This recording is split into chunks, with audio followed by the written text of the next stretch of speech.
กินหมดนะ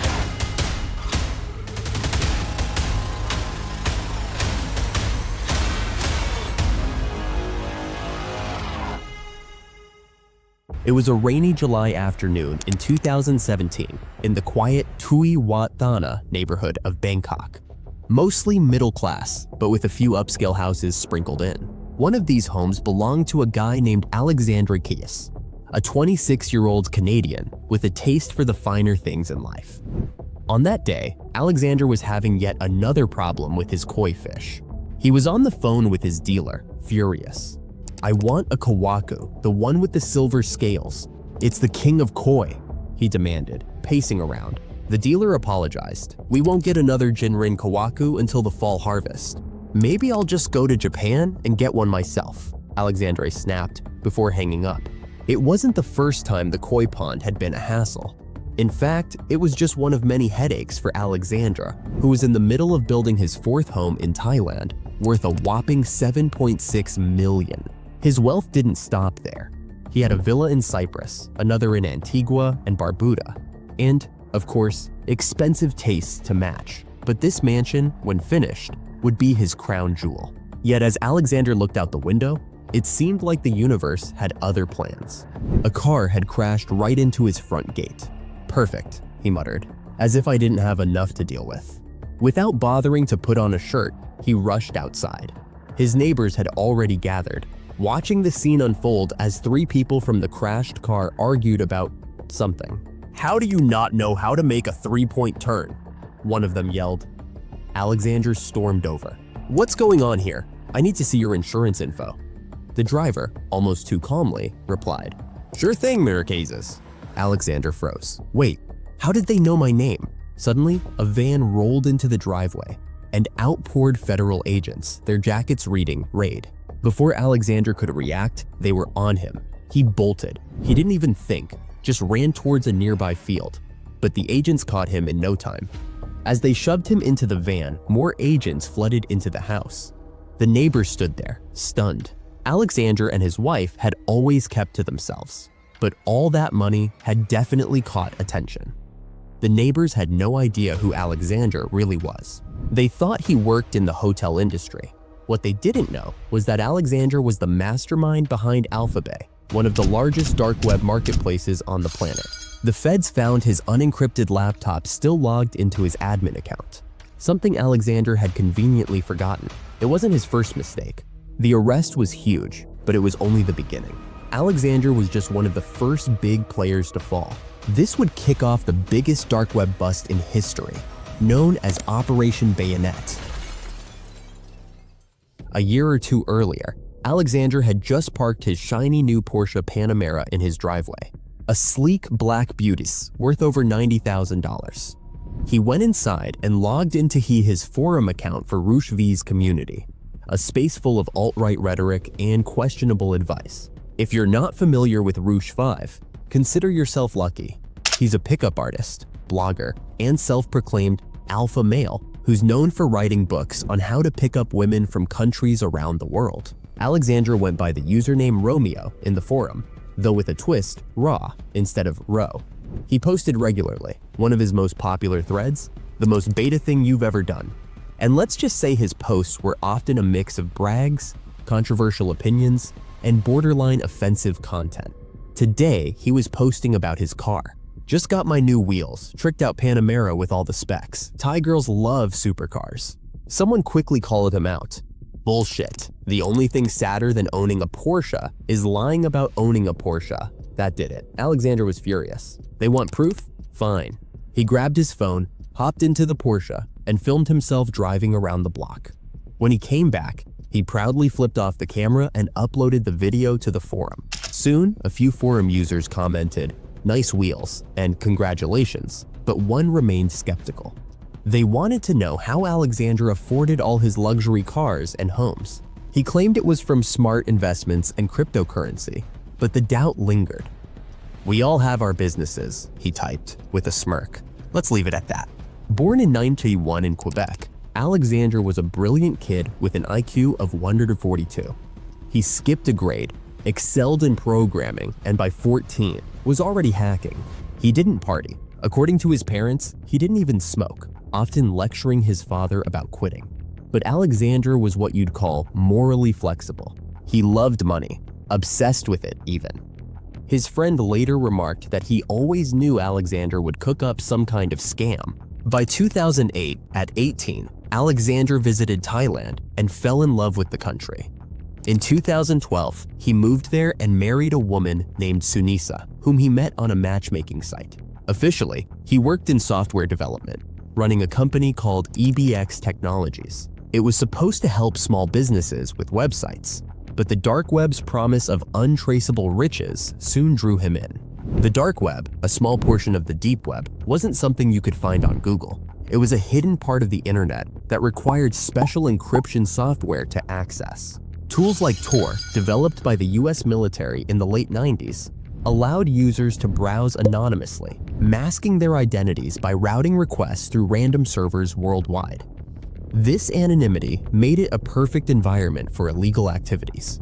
The dark web wasn't new. It had its roots in ARPANET from the 1960s, when users first used the internet to make unlisted transactions, like a drug deal between Stanford and MIT students in the early 70s, the first online transaction. But Tor made it easier for anyone to create a website on this encrypted network, which quickly became a haven for criminals. By 2015, Interpol was investigating human trafficking on the dark web, with an operation that eventually led to arrests in 2017. What also fueled the dark web's growth was Bitcoin, the untraceable digital currency that launched in 2009. With Bitcoin, traffickers, hackers, and even terrorists found a way to do business without a paper trail. When the Silk Road, the first massive dark web marketplace, was shut down in 2013, it didn't take long for new marketplaces like AlphaBay to rise up. But unlike Silk Road's founder, Ross Ulbricht, who had political ideals, the new admins didn't care about ideology.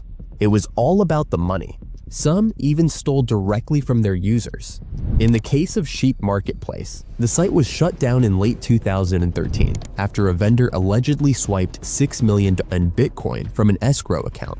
Alexander and AlphaBay admins would face similar allegations during the site's existence.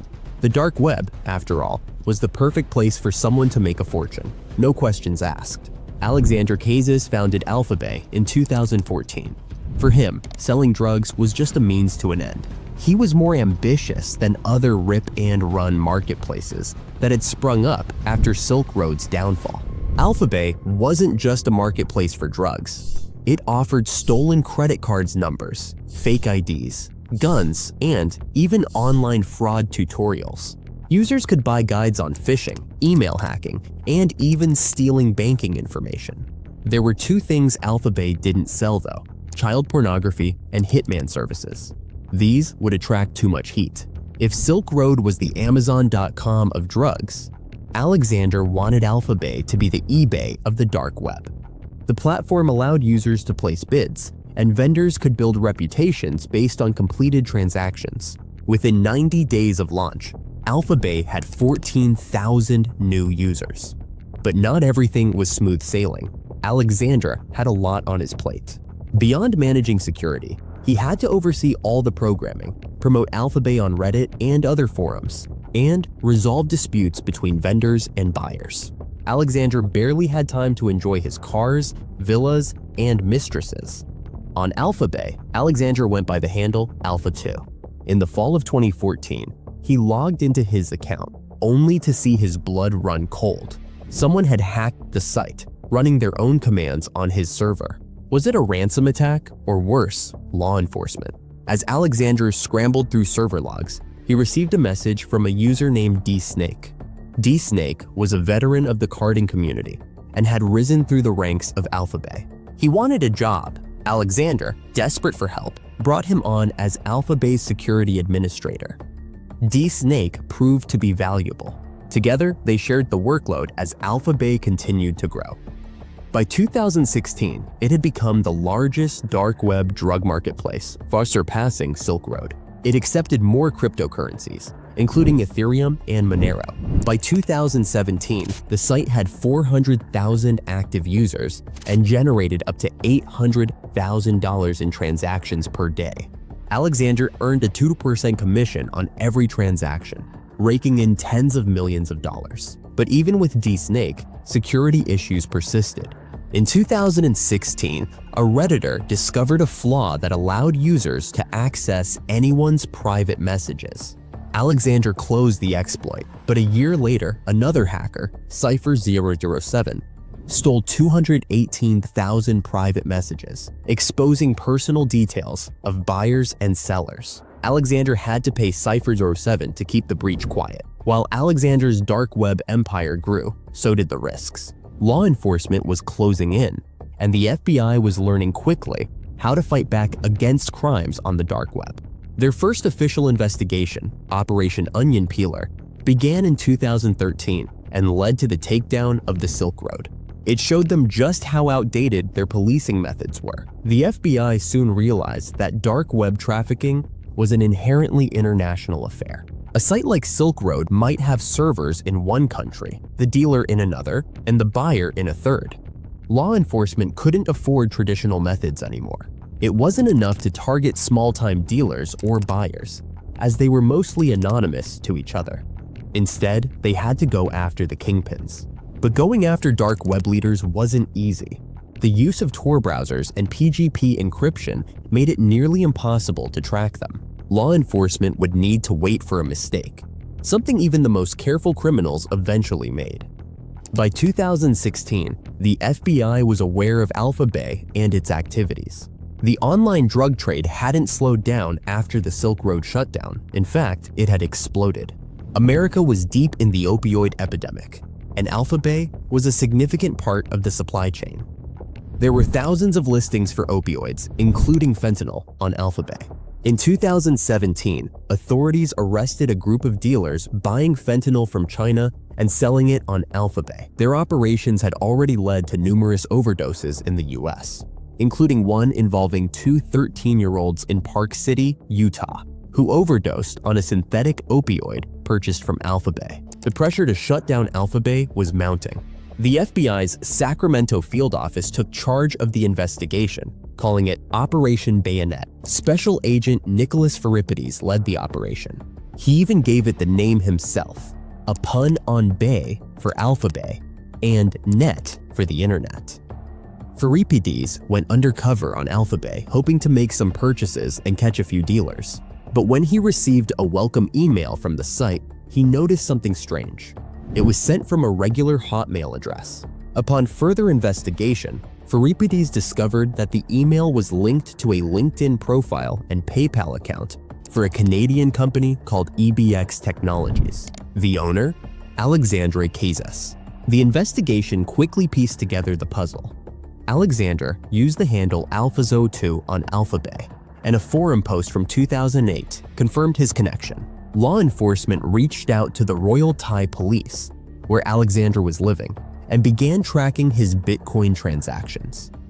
By the summer of 2017, Philippides and his team had everything they needed to indict Alexander. But before they made their move, they passed along intelligence to a separate investigation, NHTCU in the Netherlands, which was already closing in on another dark web marketplace, Hansa. Hansa, founded in Germany in 2015, was the second largest dark web marketplace after AlphaBay. It was named after the Hanseatic League, a medieval confederation of merchant guilds. Hansa aimed to be a digital free trade haven with its orange merchant ship logo. The site hosted tens of thousands of listings for illegal narcotics like fentanyl, cocaine, and heroin, along with counterfeit goods and fraud-related items. The NHTCU's investigation, Operation Gravesack, was led by Superintendent Petra Hondrikman, a 20-year veteran of the Dutch National Police. Hondrikman knew shutting down Hansa wouldn't be enough. She had to make the users feel unsafe. The investigation began with a tip, possibly from cybersecurity firm Bitdefender. A researcher discovered that Hansa's development site had been exposed on the surface web, revealing the site's IP addresses. The NHTCU acted quickly, monitoring these servers and discovering they were linked to the live Hansa site, along with 2 servers in Germany. They copied the servers, but the admins soon switched the IP addresses and vanished. Despite the setback, the NHTCU had valuable information. One of the German servers contained chat logs between Hansa's alleged co-founders, revealing their shipping addresses and identifying them as admins of another dark website, LOL2, which specialized in pirated ebooks. Hendrickman learned that both admins were already known to the German authorities, but the NHTCU's strategy was evolving. Hendrickman wanted to take control of Hansa covertly so they could track and document drug deals. This could lead to dozens, even hundreds of arrests. To do this, they needed to find Hansa's new server. They used blockchain analysis to track a Bitcoin transaction linked to one of the German admins. The trail led them to a server in Lithuania, marking the 3rd country involved in the operation. At the same time, the FBI's Operation Bayonet was closing in on AlphaBay, and Hendrickman knew the clock was ticking. The NHTCU had to act fast. They planned to migrate the Hansa server to a location they controlled without anyone noticing. On June 20th, 2017, Hendrickman's team arrived at the Lithuanian server company, setting up operations. Over 1,500 kilometers away, German authorities would arrest the Hansa admins in Siegen and Cologne. The arrests had to be simultaneous. If they failed, the admins could delete the site or alert users. From the server company, Hendrickman was on a 3-way call with authorities in Siegen and Cologne, where the German police had surrounded the 2 admins' apartments. They waited for the signal. The German commander gave the go-ahead, and Hendrickman heard 2 doors crash in, followed by shouting in German. The admins were arrested, and to their luck, their hard drives were unencrypted. In Lithuania, the migration was set to begin. Engineers worked quickly, moving Hansa's servers to the Netherlands. Hendrickman prayed the admins weren't destroying their hard drives. The migration took 3 days. During police questioning, the admins revealed their account credentials, including chat logs for a peer-to-peer messaging system with the site's moderators. The NHTCU had control of Hansa, just as the FBI and Royal Thai police were closing in on AlphaBay. 2 weeks later, on July 4th, D-Snake, AlphaBay's head of security, logged into his computer and tried to access the site, but it was gone. Confused, he checked Reddit's dark web subreddit and saw the panic. AlphaBay had vanished, taking millions in cryptocurrency with it. At first, it seemed like a classic exit scam. The admins had shut down the site and disappeared with the funds. But D-Snake wasn't so sure. He knew Alexander Kadzis, the site's creator, and his ambitions were bigger than a simple exit scam. Alexander wanted to create the eBay of dark web drugs. D-Snake suspected that Kadzis had been arrested, and the exit scam was just a cover-up. He was right. The FBI, like the Dutch National Police, wanted to deal a psychological blow, making dark web users feel there was no such thing as a safe online drug deal. For now, D-Snake knew he had to disappear, leaving AlphaBay behind. Meanwhile, the Dutch were closing in on Hansa, and they had no idea how big the situation was about to get. 8 days after Kadzis' arrest, he was in custody at Thailand's Narcotics Suppression Bureau, a high-security facility in Bangkok. Alexander was facing prosecution in California and had been in contact with his lawyer, planning to argue that he was just the middleman on AlphaBay. They hoped the defense would sway the judge. On June 13th, as a guard came to escort him to his court appearance, he found Kadzis lying on the floor of his cell with a towel wrapped around his neck. The guard rushed to him, but there was no response. He checked for a pulse. None. The guard began CPR, but it was too late. Alexander Kadzis was dead. Suicide. With Alexander gone, the FBI and Royal Thai police lost their main link to the AlphaBay community. But Alexander had made another security lapse. Investigators found his laptop at his villa, unencrypted, still logged into his admin account on AlphaBay. They discovered documents listing his assets, including $23 million with $8 million in cryptocurrency. At the time of the site's shutdown, AlphaBay had 250,000 drug listings. 100,000 listings for stolen IDs, counterfeit goods, malware, firearms, and fraudulent services. The site had 40,000 dealers and 200,000 buyers. Hondrickman and her team began referring to them as AlphaBay refugees. These users needed a new marketplace, and they quickly flocked to Hansa. In the Netherlands, Superintendent Petra Hondrickman and her team were ready. After migrating Hansa's server from Lithuania, they created a duplicate version of the site and deleted the original. From their headquarters in Utrecht, Hondrickman's team now controlled Hansa, but now they had to run it. To the officers in the NHTU, it wasn't strange to facilitate drug deals. If they weren't running Hansa, drugs would just be sold elsewhere. Like in the US, Dutch law enforcement often buys drugs from dealers and then arrests them. This tactic was common on the dark web. In 2016, Elizabeth Nolan Brown estimated that half of all child pornography sites were operated by law enforcement. Running Hansa also allowed the Dutch to track drug buyers. That summer, they captured thousands of addresses from both dealers and buyers, knocking on doors to inform them they were being watched.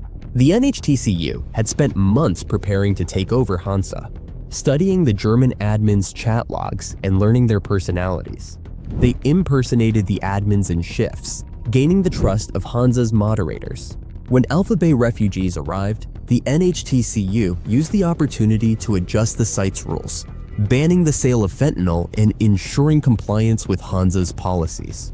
To manage the sudden influx of new users, the NHTCU temporarily shut down membership registration for 10 days. They used the time to monitor transactions and identify high-level dealers. They also began unencrypting users' passwords and PGP keys, allowing them to record private messages and gather personal information like shipping addresses and real names. The NHTCU also exploited Hansa's features to further trap users. They removed the photo metadata scrubber, forcing users to re-upload photos with identifying information. The most devious trick was an Excel document sent to all Hansa members, claiming it would help them recover lost Bitcoin in case the site went dark. In reality, the document contained a homing beacon that revealed users' IP addresses. 64 users fell for it. While tweaking Hansa's code to trap users, the Dutch police also had to manage Hansa's business operations. Unlike the Silk Road, AlphaBay, and Hansa, which aspired to be the Amazon or eBay of the dark web, their transactions were far less secure. Soon, the Dutch police found themselves running Hansa's customer service, resolving disputes between dealers and buyers. They ensured prompt, responsive service, wanting to avoid drawing attention to their operation. It was better service than the Hansa community was used to, and users expressed their appreciation on Reddit and message boards. But all things must end. After 27 days, the Dutch police shut down the site. In that time, they had overseen 27,000 transactions, gathering an estimated 10,000 addresses linked to criminal activity. The information they collected would lead to years of prosecutions, potentially making a dent in the dark web drug trade. When Hansa's users tried to log in, they were met with a bold message. This site has been seized and controlled since June 20th. The Dutch National Police, along with German, Lithuanian, FBI, and Europol authorities, identified themselves. The message continued. We trace people who are active at dark markets and offer illicit services. Are you one of them? Then you have our attention. The logo had even been updated, with the orange merchant ship now sinking under the water. In the weeks following the shutdowns of AlphaBay and Alexander's death, the FBI and Justice Department celebrated. On June 20th, Attorney General Jeff Sessions hailed it as one of the year's most important cases. At its peak, AlphaBay was earning $600,000 to $800,000 a day. Operation Bayonet seized millions of dollars in Bitcoin, and the shutdown led to several arrests of dealers and employees. In September 2020, AlphaBay admin Brian Connor Harrell was sentenced to 11 years. And in 21, Larry Harmon pled guilty to laundering $300 million in Bitcoin for AlphaBay users. In the Netherlands, Dutch police shut down Hansa, arresting dozens of dealers and buyers, with many cases still ongoing. Their investigation had led to arrests in several other countries. But did the shutdowns actually change the dark web drug trade? Professor Patrick Shortis of the University of Manchester estimated that the market recovered in about a month. The whack-a-mole effect was real. Buyers and sellers quickly moved to other sites. Operation Bayonet and Gravesack had taught dark web entrepreneurs valuable lessons in security and business practices. In August 2019, White House Market launched, inspired by Hansa's service. By 2021, White House Market shut down, and in December, former AlphaBay security head D-Snake revived AlphaBay. Some speculated that D-Snake was cooperating with the authorities, while others wondered if the FBI was impersonating him in another honeypot operation. On the internet, you never know. That's it for today. Don't forget to subscribe and hit the bell to stay informed. Keep the veil lifted.